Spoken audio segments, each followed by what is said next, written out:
What's going on, guys? Matt over here with ZL1 Addons, and today we're going to show you how to install the splitter on a 15 to 19 Dodge Challenger. Let's get to it. So in this instance, we do have the car up on a lift. You can do this install on a jack stand or ramps if you have them.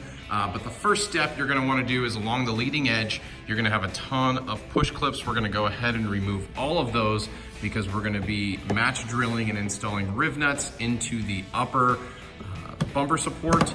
So that way the splitter has a solid base to mount to. And then we're also going to be removing these screws. I believe they are a 7mm. We'll go ahead and pull these all out and get to the next step. So to highlight, you're going to have the 5 7mm in the center, and there is going to be a 5mm, where is it? Oh, right up under here that you're going to remove. And on this side, you can see where that went right in here. Point, you're going to want to snag a 3/8 inch drill bit because we're going to be match drilling. Now, this is one part that you want to be very careful with.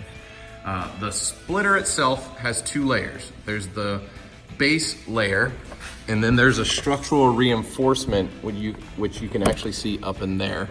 And what we're going to be doing is we're match drilling out that area. So you can see this hole right there is going into that support right there. We're going to be just drilling that out just a little bit so we can get our riv nut in, because you want to make sure the riv nut grabs into that support bracket and not just this lower plastic piece. If your riv nut is only grabbing onto this plastic piece, it's not installed right. You must get that riv nut into the reinforcement bracket, which is right there. You can kind of see how it separates when I pull down there. And you got to do that across the entire front edge. Now, these front ones you want to be a little careful with. You don't want to drill too far because you could poke a hole in your spoiler or splitter. So in this instance, you want to just drill it just enough so you can get the riv nut to grab and you're good to go. And we'll show you exactly how to do that here.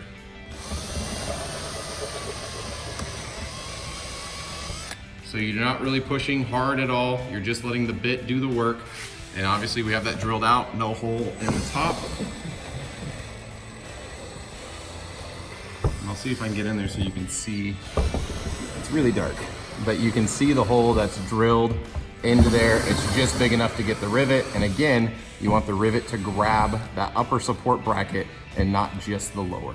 So we have all of the push pin locations drilled out. Again, only the push pin locations are the ones getting drilled out for the riv nuts.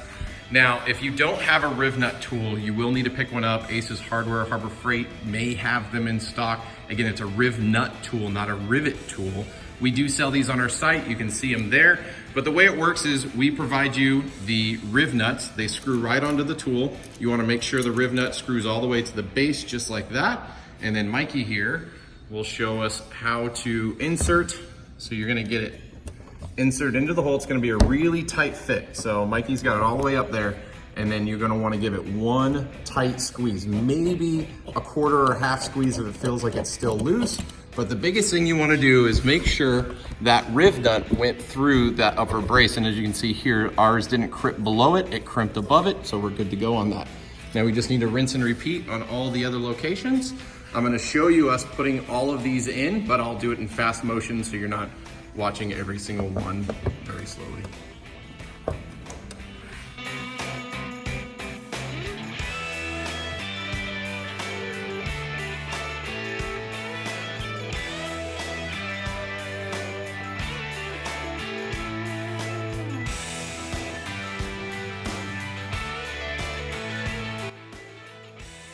We now have all the riv nuts in their location for the front portion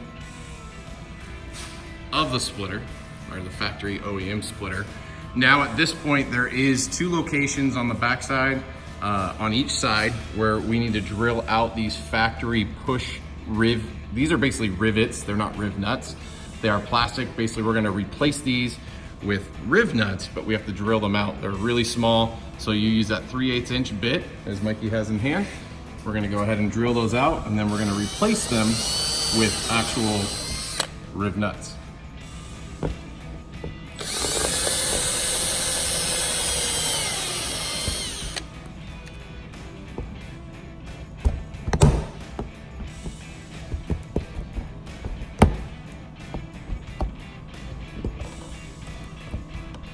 technically, with the way we're setting this up, we're making this rear side actually stronger than it was from factory. You can see how flimsy it is. But once we get ours up in there, it's gonna be nice and tight up to the brace, or the reinforcement, and then we're gonna go. The biggest thing to highlight when you do drill these holes is you wanna make sure you go through the main bottom portion here and this piece here in both of them. So this is part of that main rear brace I was telling you about. Basically, we're gonna rivet, so this is gonna sit nice and flush up against that, and you'll be good to go. So now that we have the holes drilled out here on the end, the biggest thing you wanna make sure is when you put the rivet in, you wanna make sure you get through both layers. So you have the plastic layer here, and then this layer here. So definitely make sure the rivet makes it through both. You'll see Mikey, he's got his hand through the side area right here. Get under here. So he had his hand through this side, and you can actually see the rivet through both pieces, and once he crimps that down, I can actually show you how it looks. You see it grabs on both, good to go. Again, Mikey putting his hand up top, making sure both pieces are over the rivet appropriately. Now we can crimp it. Good to go, rinse and repeat on the other side. Now that the side rivets are in on both sides, we can now mount the splitter. Now keep in mind, we're gonna give you all new hardware across the front of the vehicle. So you're not reusing any of your factory hardware. You're gonna utilize the screws and washers and bolts that we provide. You can see here, Mikey is gonna show you, we usually mount the center bolt first. To get that in, just get it threaded. That will support the bulk of the weight of the splitter for the rest of the install. And you'll see you have the bolt and the larger washer in place holding that. And that's gonna allow a large area for that bolt to hold. And we'll get the rest of the bolts in across the way and show you where the factory regular screws go. Okay, so we have all the bolts and washers in for the riv nuts. Now we're gonna show you how the screws that are replacing the 7mm bolts. So it is a screw with a washer. There's gonna be 7 of them in the package. Again, these screws are the same size. They're gonna go right into the factory mounts. You got 5 across the back edge, and then you have the 2 that are on the back leading edge.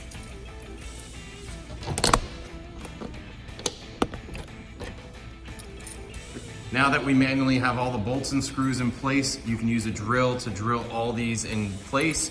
What we like to encourage everyone to do is start from the center and work your way out. So you can do this front center one, this one, that one, and then again, just go side to side as you're installing, so that way the splitter stays perfectly center. Keep in mind the holes on the splitter are a little bit bigger than the actual bolts. That is by design, so that way you can make sure you line it up perfect. You can verify each side is the same distance. The splitter should fade just into the factory OEM placement, as you can see on both sides here, and you're good to go. So we're getting this tightened up, and then we'll also show you how splitter rods can mount up to the vehicle. So now we have all the bolts in place, all tightened up. Now, if you are interested in our splitter rods offering, we do offer them in a polished aluminum or black anodized. You can see the product here. This is the 8-inch black anodized. It does come with a splitter guard. Basically, that's gonna sit on the splitter. You'll drill your hole, and the splitter guard sits on the bottom, so that way it scrapes on the ground and not your brand new splitter. But the way we've designed these is, this is an actual factory style screw.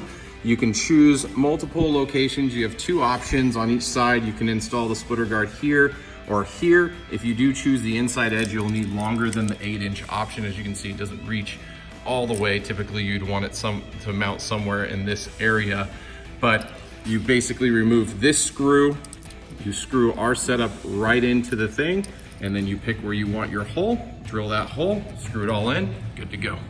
But do note, splitter rods are not required for this product. If you like the look, you can add them, but you can see how it looks on the car here. It's a nice clean install. Again, uses all the factory locations. And we hope you found this install guide easy to follow.